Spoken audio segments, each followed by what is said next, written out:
If NBC did news like this, you wouldn't tune in. Tonight on the News with Al, we got some news. It's with this guy every 6 months.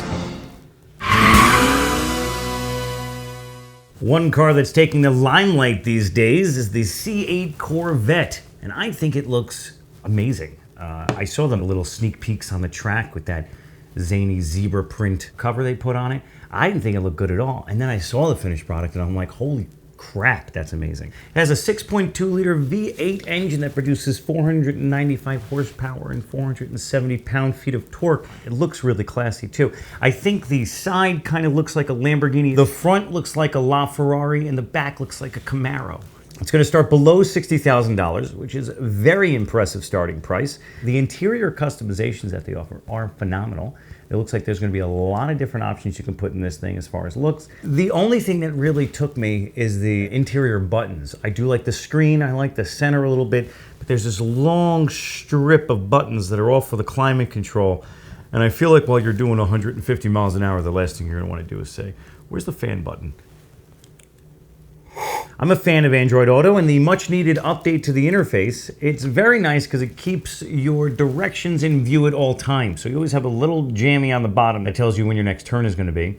And if you switch the navigation, your music is easily accessible. So it's kind of like multitasking in a single pane of glass. I like it.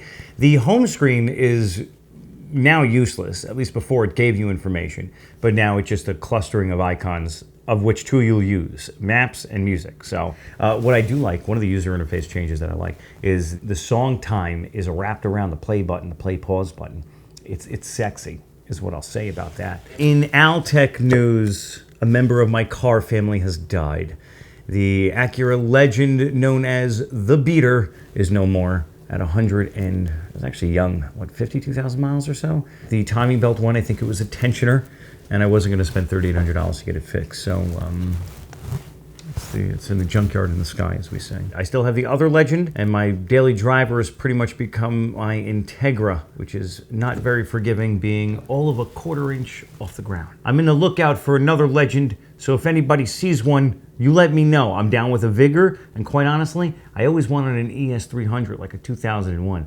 Classy looking cars. I mean, it's a Camry, but I think it looks sharp. To mod or not to mod? Now, the answer is always going to be not to mod, because I'm going to show you abominations like what you're looking up on the top left over here. Or your right, my left. It's a PT Cruiser limo.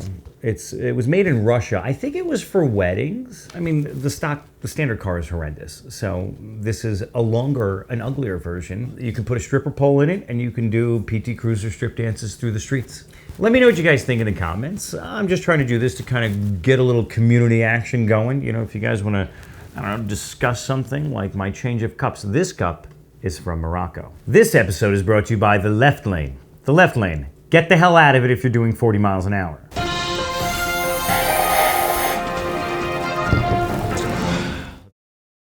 What was my intro?